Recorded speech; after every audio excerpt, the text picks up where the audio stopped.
This is the BMW M4 GT3. And today we're going to unleash its tremendous speed and devastating looks in the Erewhon 1000 challenge. That's 1,000 laps, at the very limit of what's humanly and mechanically possible. Today is a day for record breaking, and so we need to assign the car to our controller.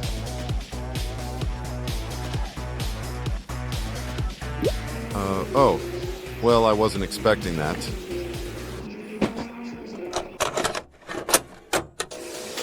This is the Audi R8 LMS GT3 Evo 2. A masterpiece of German engineering, poised for glory in the Erewhon 1000 challenge.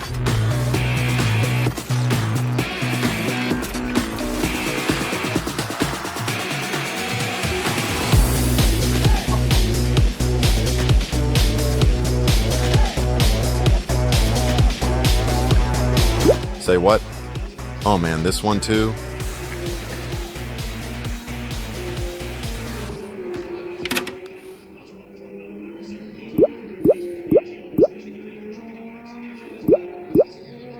Oh, for f***'s sake. Nope, can't do this. This is a job for Joe.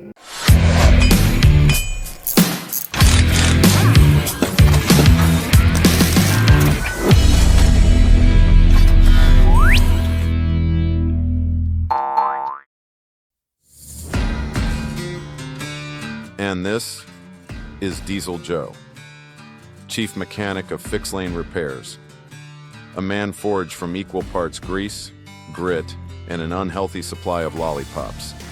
He names his tools, argues with carburetors, and swears he once rebuilt a V12 engine using nothing but a butter knife and sheer force of will.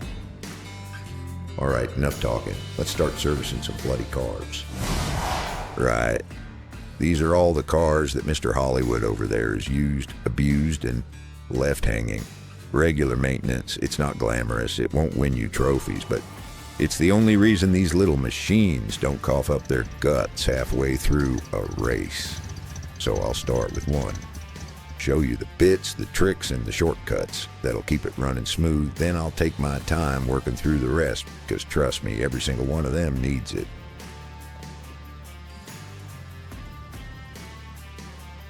Now let's see just how long these beauties' needs were ignored. Well, I'll be damned. Only 34 laps over, hardly the end of the world, but the gas tank, bone dry. I suppose that explains why Mr. Hollywood parked it. Anyway, I'll freshen her up. Oil where it counts, gears greased, braids cleaned. She'll be ready to perform again, provided someone remembers to top up the tank this time. First things first, we need to take the body off. For that, I'll get Phil, my trusted little precision screwdriver, and undo the screws holding her together. Now, pro tip if you want to build good mechanic habits, there are 2 correct ways to do this, and about 1,000,000 wrong ones that'll just bend things out of shape. The first is the spiral method, working your way around the screws in a circle.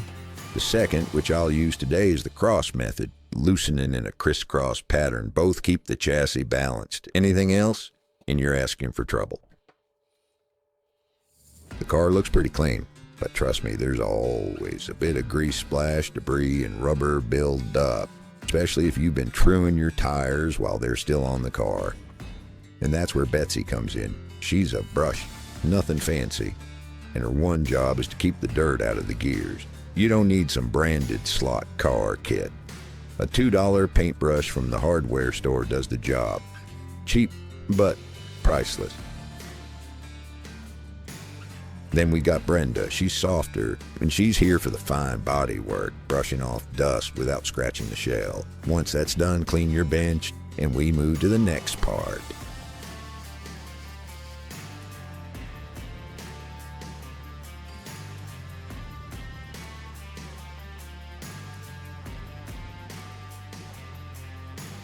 Then, clean the bench. Again, because if you don't, all that grit you just brushed off will find its way straight back into the car.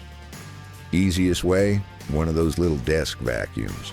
You can grab one off AliExpress for a few bucks. Not glamorous, not expensive, but it'll save you from chasing dust around with your sleeve. Next, remove the axles. Don't just yank at them like a gorilla. You'll twist the chassis out of shape. Support the chassis with your finger, then apply a bit of pressure, just enough to pop the axle out of position. Slow, steady, and no broken plastic. Remember, it's supposed to come out, not fight you. The axle looks nice and shiny, but don't let that fool you. Give it a rub with a white tissue, and there it is. This, my friend, is what drag looks like. Now this is where alcohol comes in, not your precious bourbon, don't be daft, but 90% isopropyl alcohol. Hardware store, couple of bucks. Cleans perfectly, no residue, no damage. Few drops on a tissue, bit of rubbing, job done. And if you've been running your cars on the carpet, congratulations. You'll find fluff and hair wrapped around the axle too. To fix that, first of all, be a man. Make a table. Or better yet, kick your spoiled kid out of his bed and use it as a workbench. Builds character, solves two problems at once. If that's not an option, grab the tweezers you normally use to pluck your nose hairs and fish the fluff out, or use a small brush if things are stickier than expected. Next up, lighter fluid. We'll be using this to deep clean the tires, but be advised, this stuff is strong and flammable. Don't overdo it. For regular tire cleaning, stick with the alcohol. Save this and for a proper service, like we're doing today. Again, cheap, easy to find, no excuses. Here's a little extra tip for you. Rotate the tires from left to right. No track in the world is perfectly balanced. Do this, and you'll get even wear and better balance. With everything cleaned up, we can move on to the next stage. Go grab yourself some sewing machine oil. Something like this. Now, unless you're a pro racer running top tier gear, this stuff can handle more than you're ever gonna throw at it, whether it's your home track or even the club. It's light, it's clean, made for fast moving parts and safe on plastics. And the best part, cheap, easy to find. In a 100 milliliter bottle, well, it'll last you a good long while. Just a couple of small drops on each, move the bearings around, let it spread, and you'll have a car rolling just by breathing on it. All right, now we move on to the heart of the beast, the motor. If you got a car like this one where the wires aren't soldered on, unplug it and take it out. Makes things a whole lot easier. Once it's out, give it a good clean with alcohol. Don't use anything else. Other stuff might mess with the electrical parts. Once it's clean, grab that sewing machine oil. Just a tiny droplet on each side of the shaft. Make sure it doesn't go anywhere else. Then turn the motor with your fingers. Let it lubricate the shaft and get it back where it belongs. Don't forget, reconnect the wiring. Then you can put the axles back on. Again, be careful. Don't break anything. Support the plastic with your finger and apply just a bit of controlled pressure till you hear this. Check if the wheels spin, then move to the back one. Now, pay attention to the crown. Most cars have a curve on the chassis that indicates where it goes in relation to the motor's pinion. If not, it's usually on the right-hand side of the driver. Why is this important? Because if you get it wrong, your car will be running in reverse. But don't worry too much. This mistake is actually reversible. Click it in and we can move on to lubrication. For this, I use good old white lithium grease. No need to go any fancier than that. A single tube of this stuff will set you for life. Now, the best applicator? A syringe with a blunt needle. Put a little dab right on the crown. The RPM will take care of the rest. Give it a few spins. Make sure the grease spreads across both the crown and the pinion. And then we're good to move our attention to the braids. Use whatever method applies to your car and remove them. Clean the contacts with alcohol. If they're worn out, now's a good time for new ones, but if they've still got some life in them, give them a brush. Soft wire brush, little alcohol, and you're good. That'll straighten them up and clear the gunk trapped between the threads. Some folks will tell you to replace them regardless, but I'm from a generation where not everything was just a click away. You had to make the most out of what you had. Once done, put them back, and they'll last you to your next service.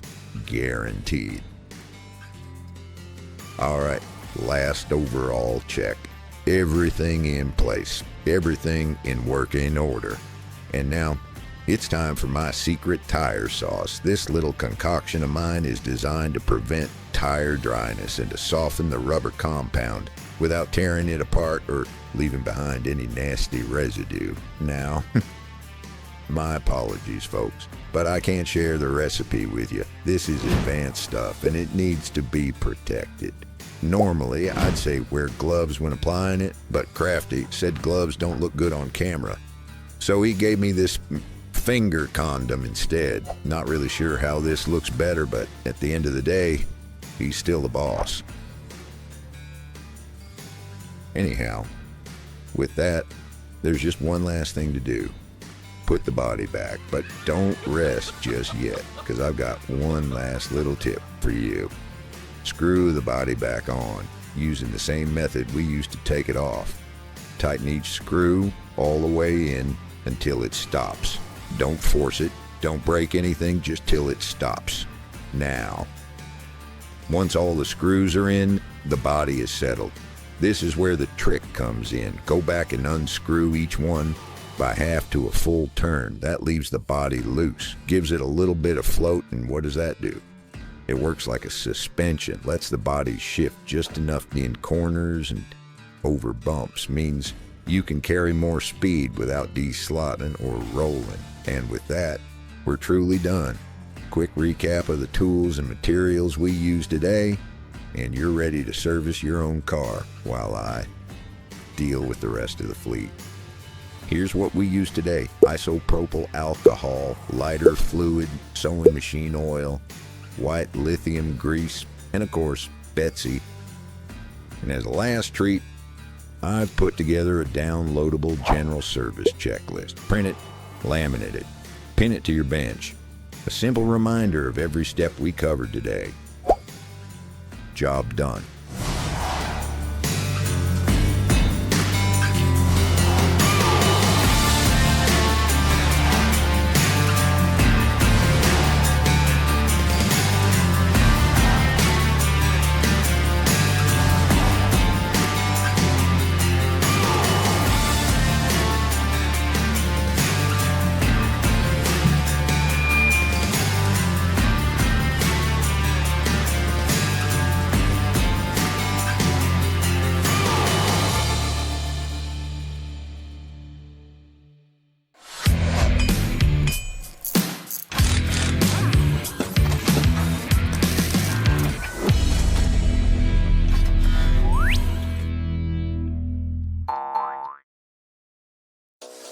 Back to the Erewhon 1000 challenge.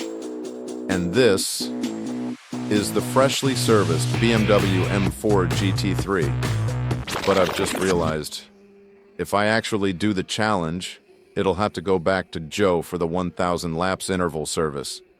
Again, on the same day. Oh man. This guy takes the fun out of everything.